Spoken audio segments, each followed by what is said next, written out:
The reality is, no matter how many times Joe Biden tells you that it's the strongest economy in world history, Jack, no matter how many times he tells you, the truth is quite the opposite. And even Jerome Powell admits that interest rates are not going down anytime soon, and that economic pain is required to bring inflation down. You're raising interest rates. You're raising interest rates to slow the economy, are you not? Yes, to cool the economy off. In order to reduce inflation by 2%, unemployment had to go up 3.6%. Now that's history, is it not? I don't have the numbers in front of me, but yes. Welcome to Pimpy's Investment Chat, where we keep investment talk simple. And here's your host, Pimpy. What is going on out there, peeps? Man, have I not been saying this for years now, that this is what's going on? People think I'm crazy. They see I'm fear-mongering. I'm pushing fear porn. Anyways, here's the thing that gets me. We're learning today from a report that's coming out. And actually, what's her name? Brittany Webb. She is, or Whitney Webb, my bad. She's reporting on the testimony that is given by JP Morgan's CEO, Jamie Dimon. The thing that gets me is she's also spilling the bean about the fact that he's part of a group of people that are systematically collapsing the banks, purging and merging these banks around the world, which is exactly what I said was happening. I've been saying that since 2015. I saw a chart back then, and it isn't just banking. We're talking about the leisure industry, the shipping industry. You can see there is one type of financial situation that came up or another, causing smaller companies to have to close down and then turn around and sell all their assets to bigger companies. And that's what we're seeing happening with banks. We've been seeing this happen now for quite some time. This has been going on since the 80s. I showed in a video before the shipping industry, how it's been merging. I showed how hotels are actually merging. Banks were actually merging. Airline merging. And it was really dangerous looking. You could tell then that the plan for this new world order was already taking shape. And people just thought I was a tinfoil hat wearing person. Now we got proof that that's exactly what's going on. And we'll cover that here in just a moment. Before we get started, if you can hit the thumbs up button, and if you're not a subscriber, please do so, because when you do, it helps out the channel, and I certainly do appreciate it. If you're thinking about buying gold or silver or any other precious metals, check out our friends over there at Money Metals Exchange. The link is down below in the description. If you're a first-time buyer and you spend more than $200, you'll get an additional ½ ounce of silver if you just click the link down below. It's also a great way to help support the channel. Also, I can be found on other social media websites. I do have my own webpage called Pimpy's News Network. Over here, I have the opportunity to talk about subject matters that I cannot talk about on YouTube without getting a violation or being removed. So come check me out on Pimpy's News Network. I do have a YouTube channel called The Other Side of Things for people watching me on other social media networks and do not realize that I have a YouTube channel. So come check me out over here. On Facebook, I do have my own Facebook group called Pimpy's Investment Chat. Over here, we do talk about gold, silver, cryptocurrencies, as well as other foreign currency investments or any other investments that you guys want to talk about. Just let me know. Come join. It's free to do so. I can be found also on Twitter, MeWe, YouTube, Odyssey, and yes, I do finally have a Rumble. I'm not sure why my videos are not popping up on my channel. Just go right here. If you put in Pimpy's Investment Chat. So my videos are posted. I just don't see them on my channel yet, but I'm definitely on Rumble. All the links for all these social media platforms can be found down below. So come on over and join. It's for free. And if I should ever get kicked off YouTube, you'll know where else to find me. So in the beginning of this video, you saw a clip of Senator Kennedy speaking to Jerome Powell and questioning why it is he's raising interest rates. Yeah, he's cooling off the economy, he said. But that's not the part that gets me. The part that gets me, he said, isn't it true for every 2% you raise, you have to have unemployment at 3.5%? And he said, yes. So explain to me how it is that Biden has the hottest economy in the world, but yet in order for the interest rates to be successful, people have to lose their jobs. How could the two work together if the employment rate is as good as Biden is saying? Well, I actually know the answer, and that is that this was clearly lying. Yep, that's right. We know that Biden's administration is clearly lying. You can go out there and watch most all experts. They'll tell you that that's what's going on. We'll get more here into Jamie Dimon in just a moment. Let's take a look at what's going on with cryptos. It's funny because I went back to some of my older videos that I found over there on Odyssey. And I remember speaking about this. It had to have been about a year and a half ago when we saw Bitcoin taking off like a bat out of hell. And it kept going up there. And I was, hey, congratulations to Bitcoin. And then all of a sudden I started seeing people like JP Morgan and Chase Bank. They were all getting ready to start selling derivatives to cryptocurrencies. I said that this was really bad for the stock market and these banking people to get involved with cryptocurrencies, that they were going to manipulate the price of cryptocurrencies. And I said, don't be surprised if you don't see Bitcoin drop down to somewhere around $20,000. Anyways, like I said, there's many reasons why I didn't trust cryptocurrencies. Although there is somebody that I'm talking to right now that actually has a ton of knowledge and experience with cryptocurrencies who's trying like hell to convince me otherwise. He still's not been able to address a couple of my concerns, but he has convinced me that between Ethereum and Bitcoin, and I've always been a fan of Ethereum, that those two have a reason to survive, and they are different than the way other cryptocurrencies were created. Therefore, they should survive whatever's coming up. We'll see how good of a job he does, because I said if you do and you can convince me otherwise, I'll come on here and say I'm wrong. I don't have a problem with it. But those who've been following me from the get-go, sheesh, there's some of you people that are listeners of mine that have been in my Hidden Things Before Your Eyes group back in 2015 talking about, remember when you said that? Yeah, I remember. That was before I even had a YouTube channel. So that group's been taken down by Facebook along with the YouTube channel that correlated with it. So here we go. We got Bitcoin sitting at $28,000, Ethereum at $1,790, XRP's up. Whoa, take a look there, man. It went from 38 cents to 53 cents. But it's nowhere near the $250,000 or the $500,000 that this idiot is out there claiming that it's going to happen. Hex is at 9 cents. As usual, when everybody else is red, Hex takes off. Cardano is at 37 cents. Dogecoin is at 7 cents.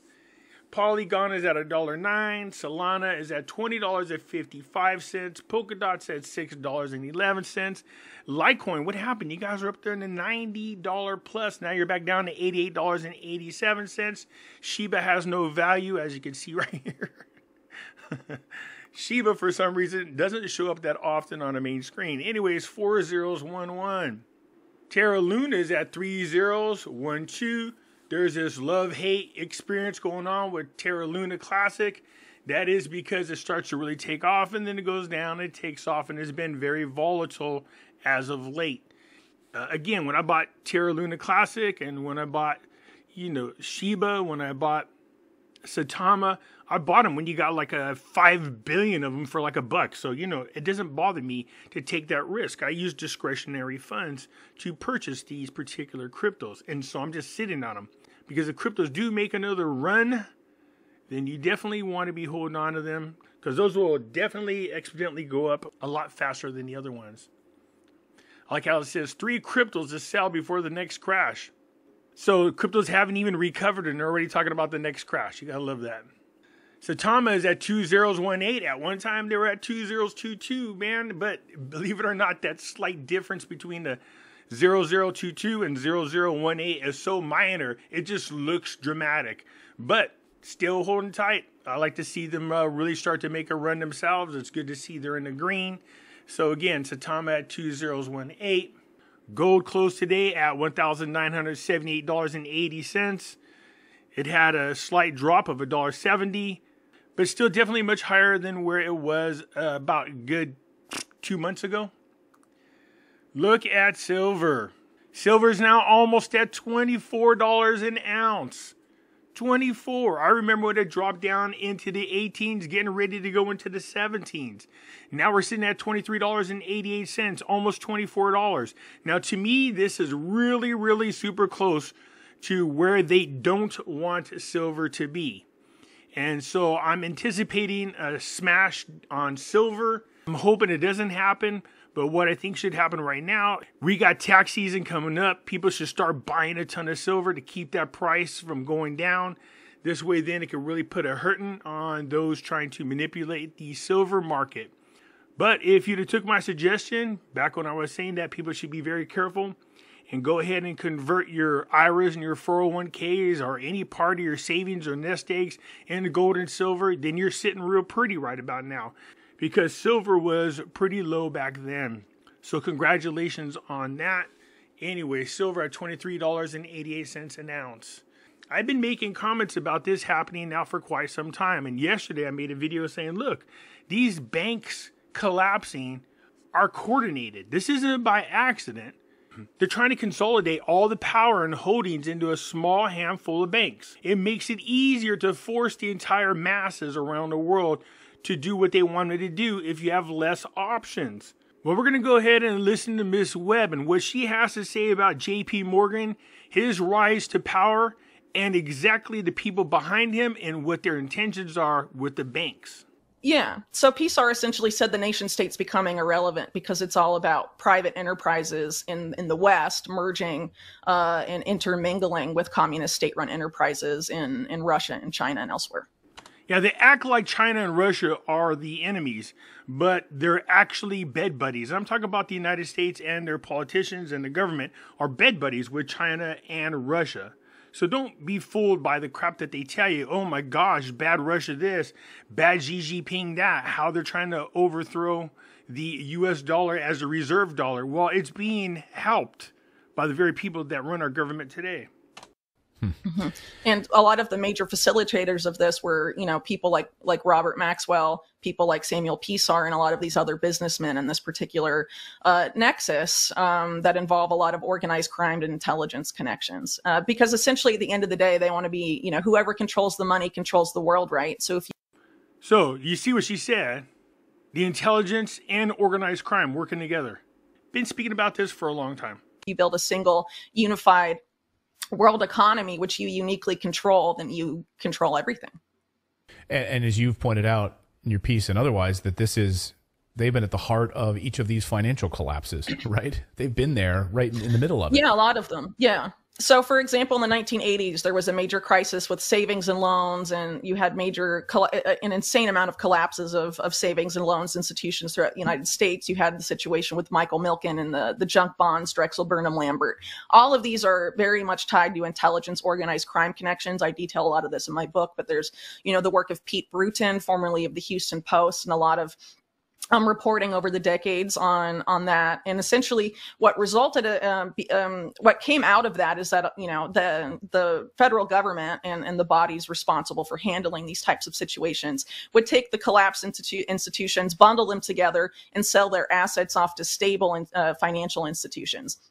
And so, you know, an entity like Bank One, which is very close to, you know, Leslie Wexner, was absorbing a lot of these. And a lot of these banks today, these mega banks, these so-called too big to fail banks, just consolidating.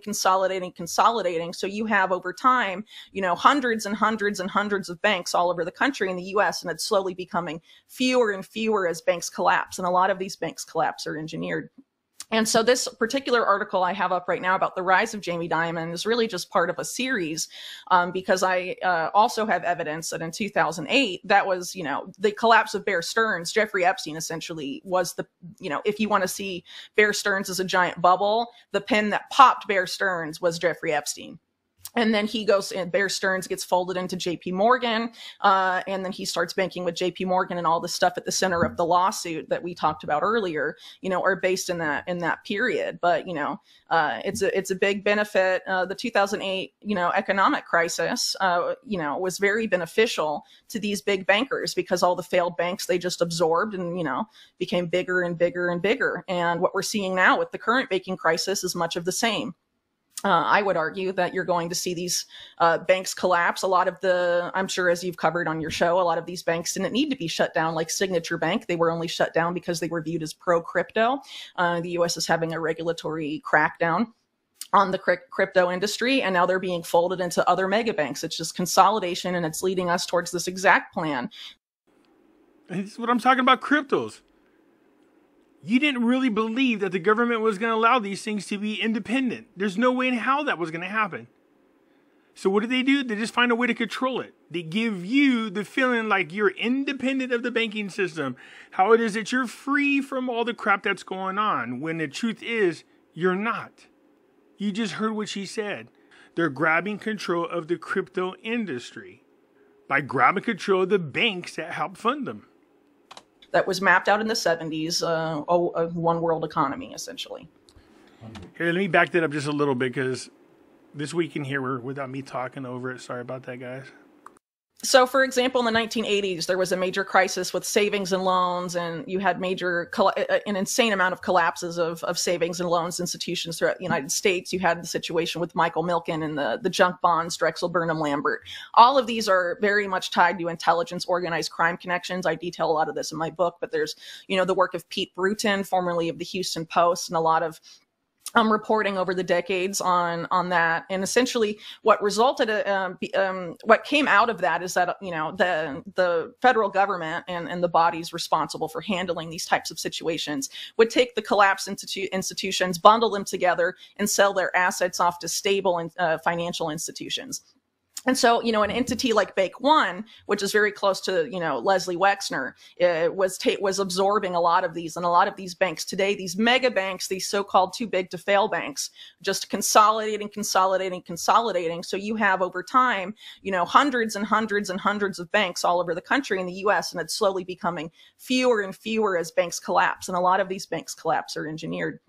And so this particular article I have up right now about the rise of Jamie Dimon is really just part of a series, because I also have evidence that in 2008, that was, the collapse of Bear Stearns. Jeffrey Epstein essentially was the, if you want to see Bear Stearns as a giant bubble, the pin that popped Bear Stearns was Jeffrey Epstein. And then he goes and Bear Stearns gets folded into JP Morgan.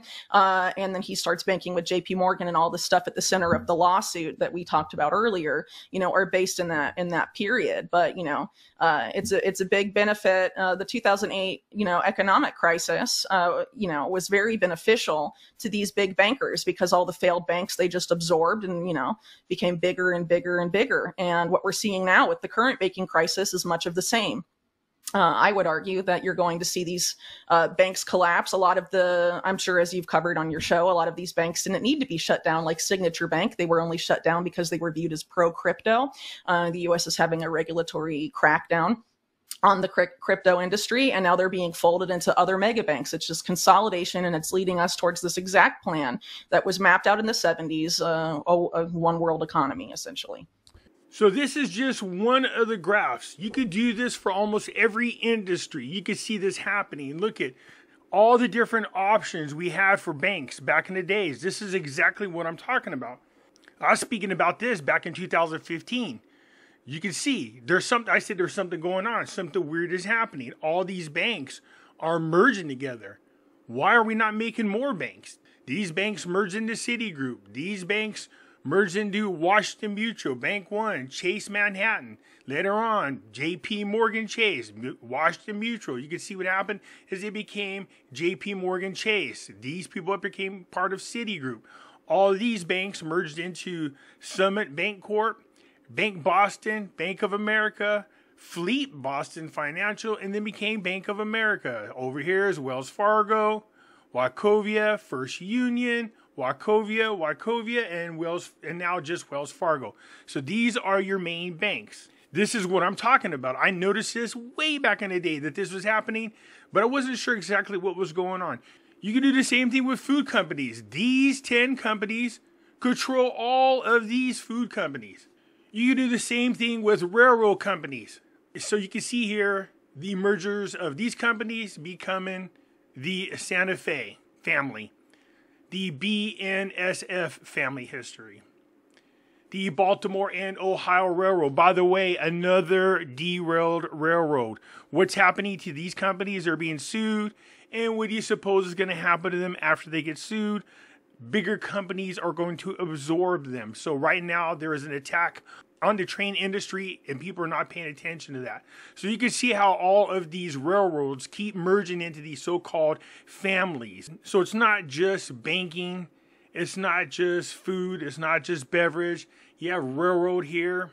Look at the airlines from 1970 to 2020. Look at all the mergers of airlines. So like Alaskan Airlines, Jet America, Horizon, and Virgin America all merged into Alaskan Airlines. ATA, Morris, and Muse, and AirTrans all merged into Southwestern Airlines. So basically these companies all merged into this one company. All these merged into Delta. All these merged into United. So you have to ask yourself, what the hell is going on? Why are all these companies merging into a handful of corporations so they can control everything? Why do you think is happening? If a handful of corporations own all the transportation, all the airline, all the banking industry, then how do you guys function as a society without them? And the same thing with our media. Why do you suppose you can't trust mainstream media? They've all merged into 6 companies. 6 main companies control 98% of the print, magazine, and media networks around the world. So if they control the news that you hear, that means they can control all the news that you get, and in turn control what you think. These are the 6 companies that are the biggies. So when I say there's a new world order happening and their goal is to control all aspects of our lives, what part aren't you understanding? They're doing it now. You heard Whitney say that Jamie Dimon was put into power specifically to help orchestrate the collapse of banks since the 1980s. And that's exactly what's been happening. And our government isn't there to protect us. They know what's wrong. They don't do anything about it. I think you'd be very pressed to find more than 10 people that's currently in Congress, whether it's the Senate or in the House of Representatives, that have not been compromised, because that's the only way they could have won. It's being orchestrated the way our politicians are getting into office. They need people in there that are criminals, people who have committed crimes, people that they can control. Because if they can't control you, then they have to discredit you. They have to smear you. They have to attack you because you become a threat.